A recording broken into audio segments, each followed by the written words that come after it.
ఒకవైపున ఫ్రాన్స్ నుంచి ఆయుధాలు కొంటున్నాం.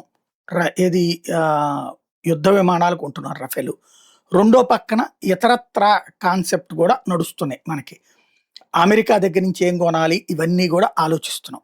ఈ సందర్భంలో ఇజ్రాయెల్ దగ్గర నుంచి కూడా భారీ ఎత్తున ఆయుధాలు కొనబోతున్నాం. ఎందుకంటే కొన్ని అంటే తీవ్రవాద కార్యకలాపాలకు కీలకమవుతున్నటువంటిది బంకర్లు. వాళ్ళు దాక్కుంటున్నటువంటి సిస్టమ్స్. అలాంటి వాటిట్ల మీద బాగా ఎక్స్‌పీరియన్స్ అంటే ప్రపంచవ్యాప్తంగా తీవ్రవాదం మీద అత్యంత అనుభవం ఉన్న దేశం ఇజ్రాయెల్. కాబట్టి అలాంటి వాళ్ళ మీద ఎలాంటి ఆయుధాలు వాడతారు, నిరంతరం యుద్ధం చేసే ఇజ్రాయెల్ దగ్గర ఉంటది. ఎప్పటికప్పుడు అప్‌డేట్ టెక్నాలజీ ఆళ్ళు కనిపెడతా ఉంటారు. ఇప్పుడు వాళ్ళ దగ్గర నుంచి $8.7 బిలియన్ డబ్బులతో వాళ్ళ దగ్గర నుంచి ఆయుధాలు కొంటున్నాం. ఫ్రాన్స్‌కి ఖర్చు పెడుతున్న డబ్బుల తర్వాత హైయెస్ట్ ఇప్పుడు ఇజ్రాయెల్‌కి ఖర్చు పెడుతున్నాం. ఇందులో స్పైస్ 1000 గైడెడ్ బాంబ్స్ ఇవి 1000 యూనిట్లు అడుగుతున్నాం. అంటే అది డైరెక్ట్‌గా భూగర్భంలోకి వెళ్లి పేలిపోయేటటువంటి.